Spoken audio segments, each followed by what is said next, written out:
Halo rekan-rekan, ketemu lagi dengan saya Vandana dan pada kesempatan kali ini saya akan kembali mereview sebuah buku.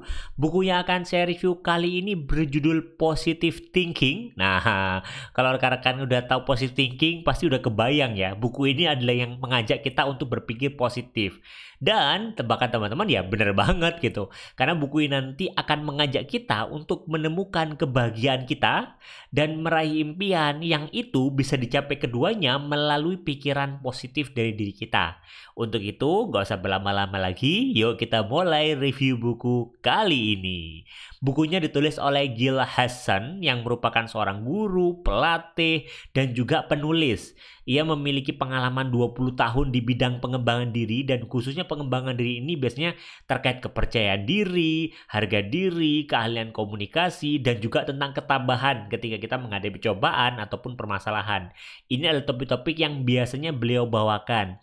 Dan ia juga merupakan penulis dari buku laris versi The Sunday Times seperti Mindfulness Pocketbook, How to Deal with Anxiety, dan juga Overcoming Anxiety. Nah, melalui gagasan-gagasan ini gitu ya, dia memiliki keyakinan yang dibagikan kepada pembacanya, kepada pendengarnya, kepada para muridnya.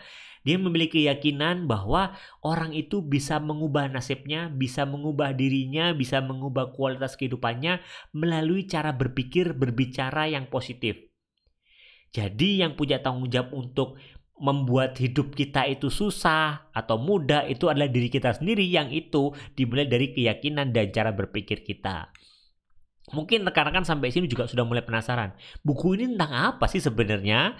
Nah, memang tadi juga sudah saya jelaskan kan, ini buku tentang berpikir positif loh. Jadi memang dalam kehidupan kita sehari-hari kan kita sering kan sebenarnya dihadapkan pada situasi, kondisi yang itu gak enak, gak nyaman.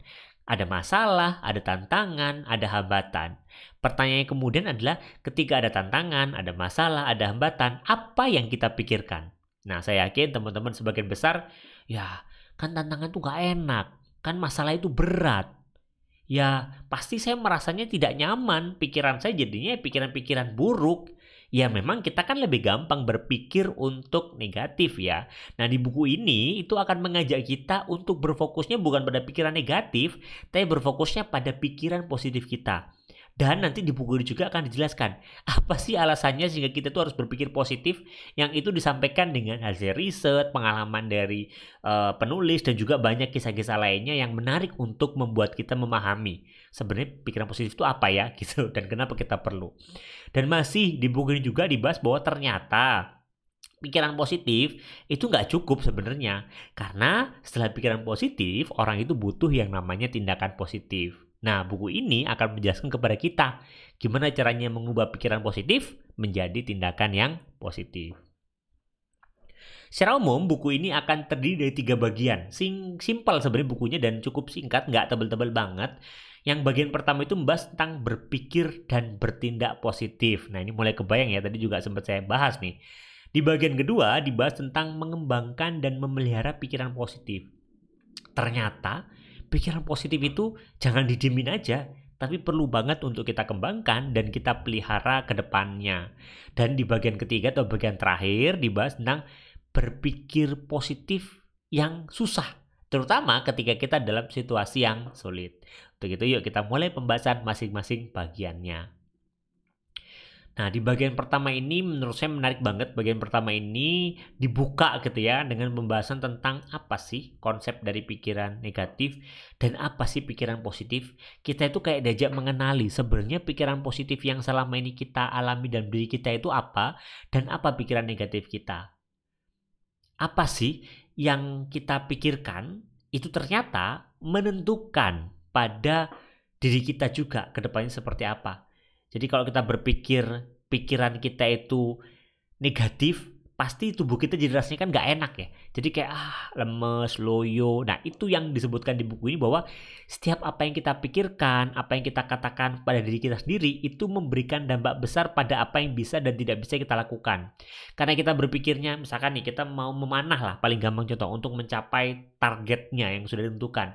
Terus kemudian kita berpikirnya negatif, kita berpikir susah nih. Akhirnya ya kita loyo, kita jadi aduh ini makin nggak pede, makin kita sudah menarik anak panah ini, kita akan makin nggak pede. Nggak bisa, sehingga akhirnya pengaruh ke konsentrasi kita, yang akhirnya kita berpikirnya yang buruk-buruk aja, sehingga akhirnya kita membuat kita susah fokus.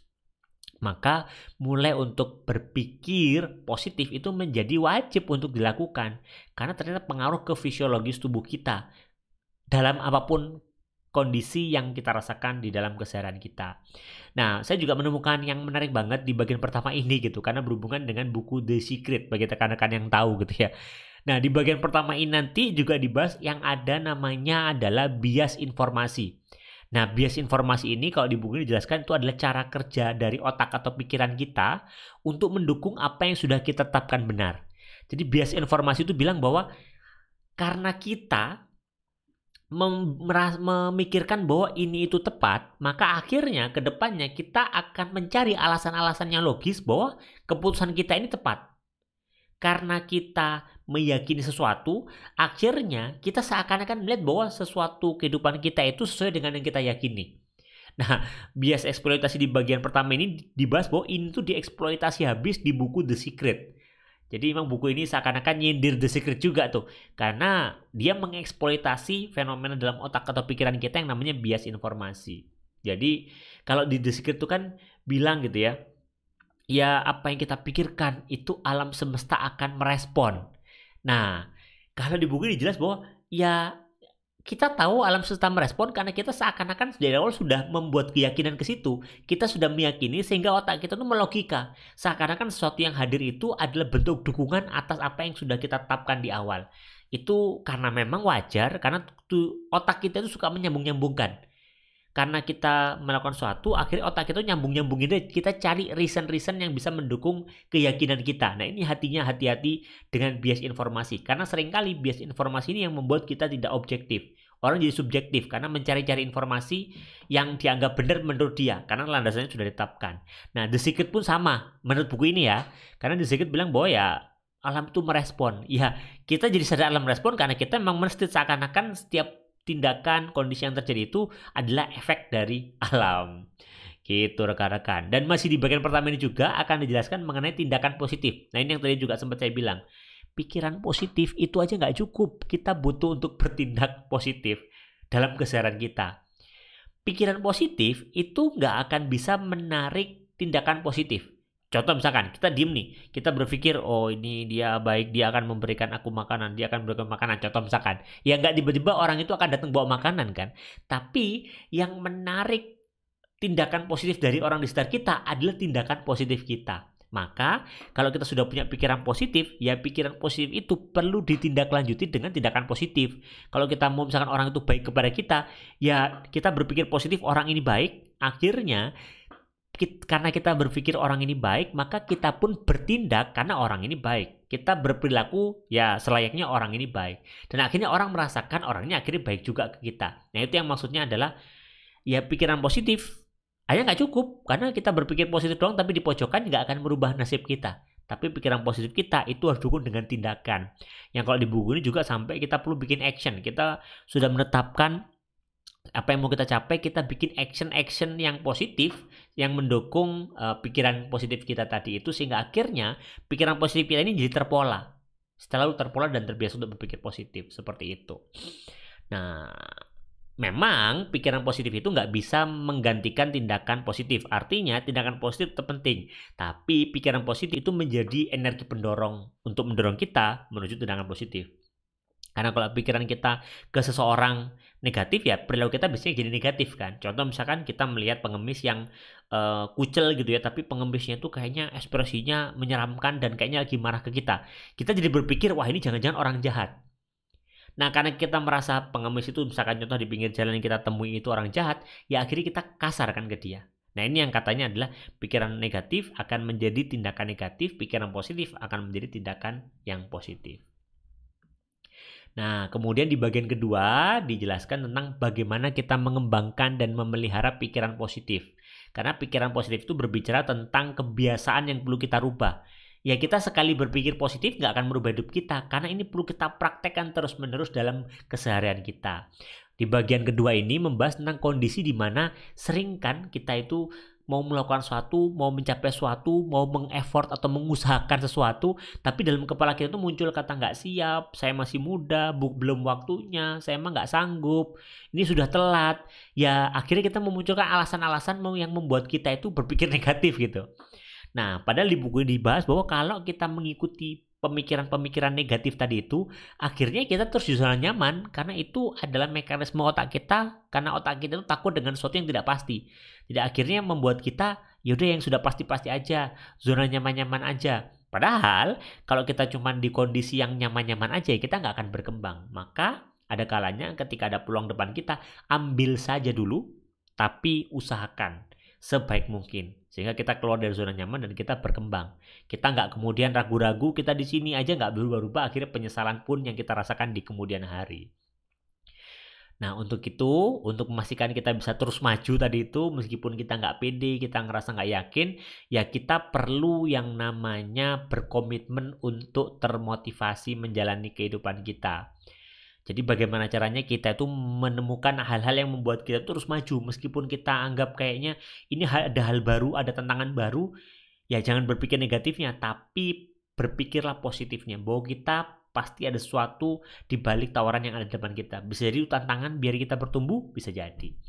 Terus tapi kan termotivasi untuk menjalani kehidupan dengan pikiran positif itu kan ya teorinya gampang, tapi kan kenyataannya susah gitu. Pasti rekan-rekan juga merasakan yang sama gitu.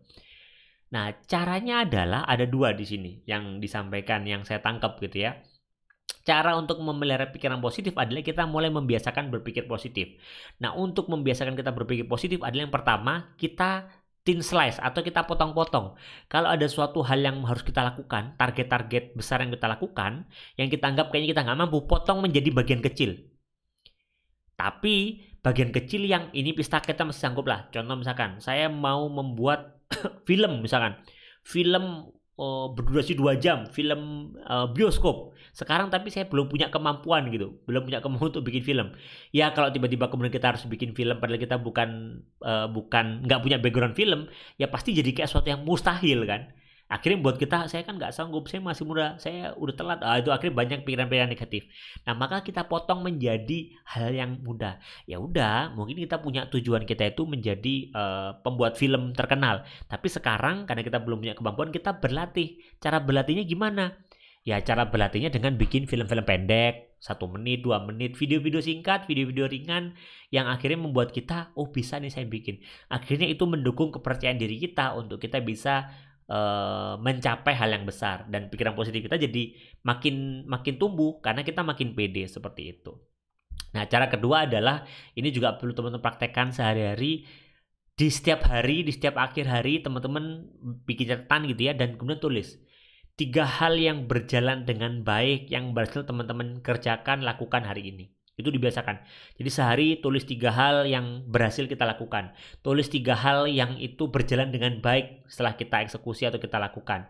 Nah, makin banyak, akhirnya kita makin punya banyak list hal-hal yang berhasil kita lakukan. Nah, ini mendukung kita untuk kita berpikir positif akhirnya. Karena kita jadi fokusnya pada yang berhasil kita lakukan, sehingga kita aware bahwa kita punya kemampuan. Dan di sisi lain akhirnya pikiran negatifnya jadi hilang. Kenapa? Karena setiap hari kita selalu punya alasan yang membuat kita itu berpikir positif dan kita meyakini kita bisa menghasilkan sesuatu. Begitu. Dan di bagian ketiga, bagian terakhir, termasuk ini termasuk kesimpulan mungkin dia ya. Di bagian ini itu memang ya oke, berpikir positif penting. Orang mungkin tahu, memelihara pikiran positif juga oke, wajib. Tapi kan nggak mudah, dalam hidup itu kan penuh dengan masalah. Nah, di bagian ketiga ini dibahas tuh, dijawab dengan jelas. Berpikir positif dalam situasi sulit itu gimana caranya? Ya berpikir positif itu, berpikir bahagia itu kan mudah sebenarnya. Tapi berpikir kondisi yang sulit, yang nggak mengenakan, yang bikin kita nggak nyaman, itu kan susah ya. Kita akhirnya merasa bahwa kita tidak layak gitu misalkan untuk bisa mendapatkan sesuatu. Kenapa? Karena kita kondisinya lagi nggak oke gitu, kita lagi ada masalah, terus kita disuruh berpikir positif, ya susah. Nah, lantas gimana ya caranya biar meskipun ada kondisi sulit, kondisi susah, tapi kita tetap bisa berpikir positif? Tipsnya di sini ada 3. Yang pertama adalah aktif mencari hikmah yang positif dari hal yang negatif. Jadi ini beranggapan dari keyakinan bahwa selalu ada hal positif dari hal negatif yang kita rasakan. Nah, ini kita diminta untuk mencari hikmahnya. Kalau di buku ini bahas tentang kisah Steve Jobs yang pernah dipecat, didepak dari Apple, tapi di satu wawancara Steve Jobs itu bilang bahwa keluar dari Apple atau dipecat dari Apple itu adalah momen-momen yang luar biasa bagi dirinya yang sangat dia syukuri. Karena itu merubah kehidupannya. Kalau kita lihat dari sisi, ya dulu kan dia CEO Apple, tiba-tiba didepak, dipecat kan, ya itu suatu masalah kan, hal yang buruk.